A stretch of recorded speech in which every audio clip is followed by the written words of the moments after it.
Hello viewers, இனி நம்ம பார்க்க போகிறது Pithra to my sister ex episode 10 பத்தி தான் பார்க்க போறோம். எபிசோட் 9 இல்ல அதுக்கு முன்னாடி எபிசோட் பார்க்கலனா பிளேலிஸ்ட் லிங்க் தர மறக்காம போய் பார்த்துட்டு வாங்க.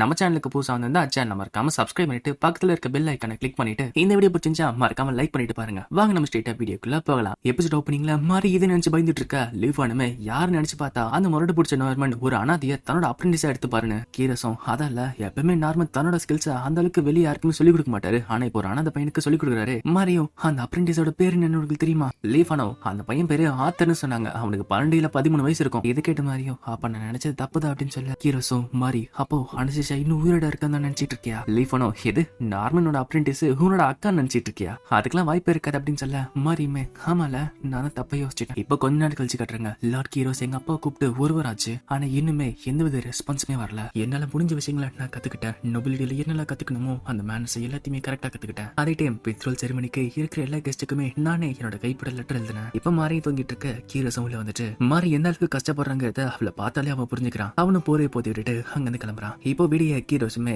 நேத்து நான் வேற என்ன கூட்டு வரதுக்கு ஒரு கேரேஜை தனியா அனுப்பிச்சு வச்சிருக்கேன். உங்க அப்பா அப்பயுமே வரலன்னா நான் வன்முறையை கையில எடுக்க வேண்டியதா இருக்கும். மாரியும் என்ன மன்னிச்சிருங்க, எங்க அப்பா அப்பயுமே வரலன்னா அவளோட பொண்ணுன்னா அவருக்கு பதில பனிஷ்மெண்ட் ஏத்துக்கிறேன். கீரசும் என்ன பேசிட்டு இருக்க? அந்த மாதிரி ஒரு விஷயத்த உனக்கு நான் நடக்க விடுவேனா? மாரியும் ஆனா அந்த பனிஷ்மெண்ட்டை யாராச்சும் ஒருத்தர் ஏத்துக்கிட்டு தானே ஆகணும். கீரசும் ஆனா மாறி அப்படின்னு சொல்ல மாறியுமே எனக்கு எந்த பிரச்சனையும் இல்ல, சரி என்னோட பிராக்டிஸுக்கு போறேன்னு சொல்லிட்டு அவள் அங்கிருந்து கிளம்புறா. இப்ப கீரோசும் அந்த பக்கம் வர லிலிவும் இதுக்கப்புறம் அவளுக்கு சொல்லிக் கொடுக்கறதுக்கு என்கிட்ட எதுவுமே கிடையாது. நான் பார்த்ததுல இவதான் ரொம்ப கஷ்டப்பட்டு உழைச்சி எல்லாத்தையும் கத்துக்கிட்டா. அதனால எப்பவுமே இவளை விட்டுறாத. கீரோசும் எனக்கு தெரியும் மாறி ஏன் கூட டான்ஸ் ஆட ரெடியா? மாரியும் கண்டிப்பா அப்படின்னு சொல்ல இப்ப ரெண்டு பேருமே அந்த டான்ஸ் பிராக்டிஸ் பண்ணிட்டு இருக்காங்க. கீரோஸும் அதை பார்த்துட்டு நல்லாவே இம்ப்ரூவ் ஆயிட்டா அப்படின்னு சொல்ல மாரியுமே ஆமா நான் ரொம்ப கஷ்டப்பட்டு அப்படின்னு சொல்லி முடிக்கிறதுக்குள்ளே அவ தடுக்கி விழறா. அப்புறம் தான் அவ இடைவெளி இல்லாம ரொம்ப கஷ்டப்பட்டு இருக்கான்னு சொல்லிட்டு கீரோஸுக்கு தெரிய வருது. அவனும் நீ ரொம்ப கஷ்டப்பட்டு இருக்க, அதனால கொஞ்சம் ரெஸ்ட் எடு. மாரியும் இல்ல பெட்ரோல் செரிமனி வர கிட்ட நெருங்கிட்டு இருக்கு, என்னால இந்த பிராக்டிஸ் எல்லாம் நிறுத்த முடியாது அப்படின்னு அவளும் ஒரு காலடி எடுத்து வைக்க அவ கால ஸ்ட்ரென்த் இல்லாம அவளுமே கீழே விழறா. கீரோஸும் அவளை பிடிச்சிட்டு உனக்கு ஒண்ணு இல்ல, நீ ஒரு ரூம் போய் ரெஸ்ட் எடு அப்படின்னு சொல்ல மாரியுமே இல்ல எனக்கு ஒண்ணு இல்ல கீரசம் அப்படிலாம் இல்ல, நீ எப்ப அந்த நார்மலோட அப்ரெண்டிஸ பத்தி கேள்விப்பட்டியோ அப்போதுல இருந்து நீ வித்தியாசமா நடந்துட்டு இருக்க. இப்பவுமே நீ அனசிஷா பத்தி தான் நினைச்சிட்டு இருக்க. உனக்கு ஏதோ ஒண்ணு உறுத்தி தானே இருக்கு, அது என்னன்னு கேட்க மாரியும் நான் அந்த ஆர்டிஸ்ட் கடையாண்ட ஒருத்தங்களை பார்த்தேன், அவங்க பாக்குறதுக்கு அனசிஷா மாதிரியே இருந்தாங்க. கீரசம் சரி அப்ப நம்ம நார்மன் அப்ரெண்டிஸ நேர்ல பார்த்து கன்ஃபார்ம் பண்ணிடலாமே, அப்பயாச்சு உன் மனசுல இருக்க பாரு குறைதான் பார்ப்போம். இப்போ அந்த நார்மன் ஸ்மித்த இவங்க நேர்ல கூப்பிட்டுருக்காங்க. அவருமே இப்ப வந்திருக்காரு. இப்ப அவரும் வந்து தன்னை நோட்டீஸ் பண்ணிக்க அதை பார்த்து அவங்களுக்கு ஷாக்கா இருக்கு. கீரசம் நார்மன் உன்னோட கண்களுக்கு என்னாச்சு? அந்த ஸ்மித் நார்மனுமே 3 வருஷத்துக்கு முன்னாடி நான் வேலை செஞ்சுட்டு இருக்கப்ப இரும்பு துகள்கள் நான் போட்டு இருந்த காகல்ஸை உடச்சுக்கிட்டு என் கண்ணுக்குள்ள போயிடுச்சு.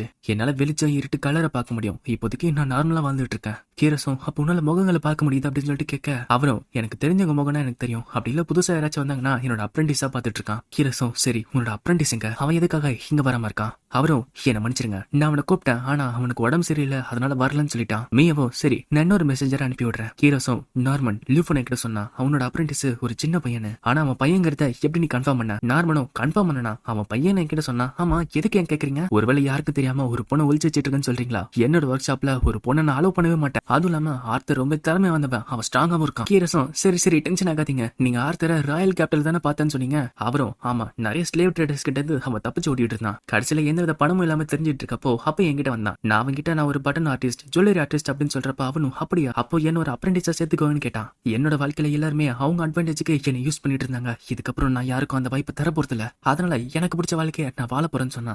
இது கேட்டு கீரோசம் அப்படின்னா அவ வேற ஒருத்தனா தான் இருக்கணும். ஒரு நோபல் பொண்ணு அந்த மாதிரி விதத்தெல்லாம் பேச மாட்டால. நார்மனும் நகையில செய்யறதுக்கு அவன் இன்னுமே ஒர்க் பண்ணணும், ஆனா அவன் கிளாத்திங்ல நல்லாவே திறமை வந்தவனா இருக்கான். அவனுக்கு ரொம்ப பிடிச்சது என்ன தெரியுமா? பொண்ணுங்க ட்ரெஸ் பசங்களுக்கு போட்டு பாக்குறது. இது கேட்டு மாறிக்கும் அவங்க அக்கா சொன்னது ஞாபகம் வருது. என்னது அந்த மாதிரியா?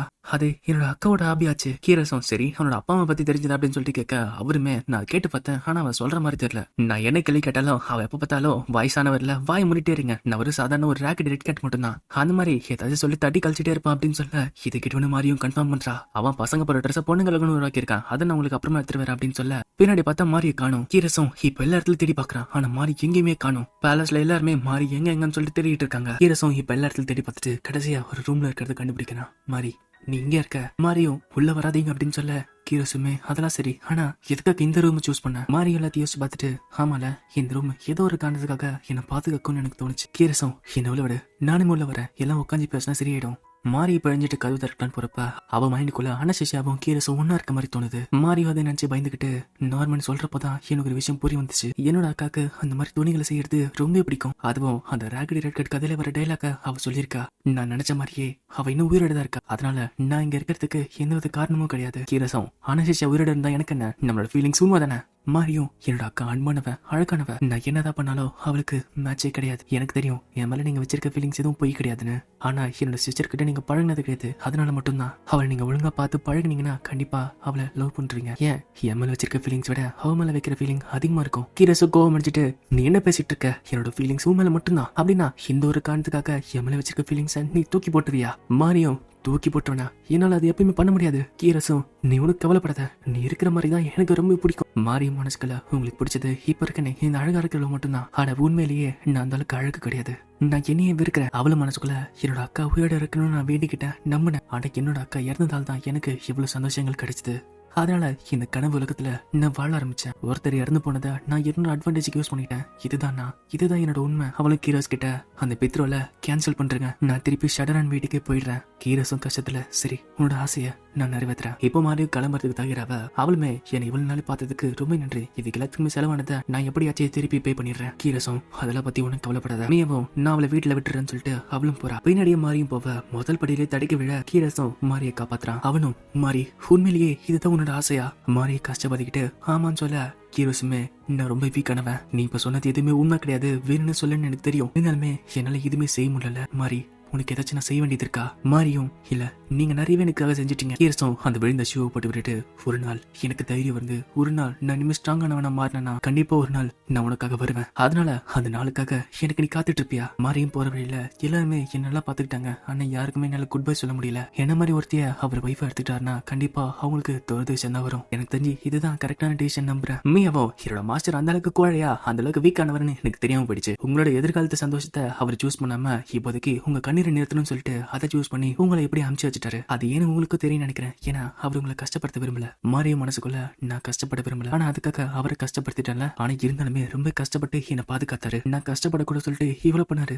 அது வீக்னஸா? அவளும் கையில இருக்க அந்த கிரீன் கலர் ஜெம்ம பார்த்தோன்னே அவரோட கண்ணுதான் இவளுக்கு ஞாபகம் வருது. கீரஸ் ப்ரப்போஸ் பண்ணது, அவர் சொன்ன வார்த்தைகள் இவன் மண்டைக்குள்ள ஓடிக்கிட்டே இருக்கு. லார்ட் கீரோஸ் எப்பவுமே அவர் மனசுல பட்டதை உண்மையாவே என்கிட்ட எல்லாத்தையும் சொல்லியிருக்காருல. ஆனா நான் பண்ணதெல்லாம் அதெல்லாம் மறுத்துட்டு அங்கேருந்து ஓடி வந்துட்டேன்ல. எல்லாமே ஏன் தப்பு தான் சொல்லிட்டு அவள் அழுதுட்டு இருக்கா. நான் முதல் முறையா கண்டுபிடிச்ச பொக்கிஷத்தை நான் வேணும்னு சொன்னா அதை எழுந்துருவேன்னு சொல்லிட்டு பயந்துட்டு இருந்தேன். அதனாலதான் அது வேணாங்கிற பொய்ய நான் சொன்னேன். நான் காயப்படக்கூடாது, எனக்கு எந்த கஷ்டமும் வரக்கூடாது சொல்லிட்டு தான் நான் அந்த அளவுக்கு ஒருத்தியிலன்னு சொல்லிட்டு நானே என்ன நம்பிக்கிட்டேன். ஆனா உண்மை என்னன்னா நான் எப்பவுமே அதை ஆசைப்பட்டேன். எனக்கு எந்த அளவுக்கு வேணும்னா அது இல்லாம என்னால வாழ முடியாது, அந்த அளவுக்கு ஆசைப்பட்டேன். மீயோ கேரேஜ் நிறுத்து, மீய போ, எனக்கு புரிஞ்சது அப்படின்னு சொல்லிட்டு கடகடன் கேரேஜ் திருப்பி ஸ்ட்ரெயிட்டாவே கிராண்ட் காசலுக்கு விடுற வண்டியை. அவளும் கவலைப்படாதீங்க, நம்ம சீக்கிரமா போயிடலாம், நீங்க இந்த மாதிரி சொல்லுவீங்கன்னு தெரிஞ்சுதான் நான் கேஸ்லயே சுத்தி சுத்தி வந்துட்டு இருந்தேன். அவளும் கீரஸை பார்க்க ஓடி போயிட்டு இருக்கா. அவளும் மனசுக்குள்ள எனக்கு கிடைச்சத இன்னும் ஒரு வாட்டி இழந்துட்டேன், ஆனா இந்த வாட்டி விட போறதில்ல. இதுக்கப்புறம் நான் பொய் சொல்ல போறதில்ல, இதுக்கப்புறம் நான் ஓட போறதில்ல. லார்ட் கீரோஸ் உண்மையிலேயே கோல நான் தான், எனக்கு தான் இனிமே தைரியம் வேணும். அதனால இந்த வாட்டி எல்லாத்தையும் நான் ப்ராப்பரா உங்ககிட்ட சொல்றேன். எனக்கு நீங்க வேணும்,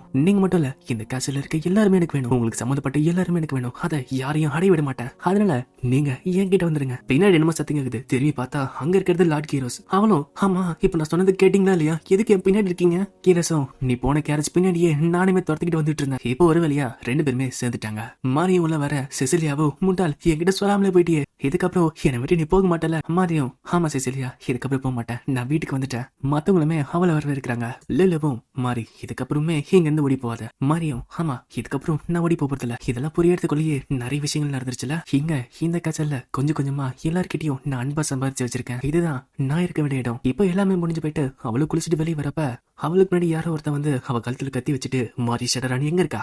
ஆனா அந்த குரலை கேட்டு மாரியுமே இந்த குரலை நான் கேட்டிருக்க அப்படின்னு சொல்ல பின்னாடி கீரஸும் வந்துட்டு அவளை தூக்கி போட்டுறான். அங்க கீழே வந்தவனுமே பேசிட்டு இருக்கப்ப தூக்கி போடுறியடா. கீரஸும் யாரா அவன் துடிப்பா இருக்கா அப்படின்னு சொல்ல மாரியுமே அப்படி இல்ல அவங்கதான் என்னோட அக்கா அனசிஷியா.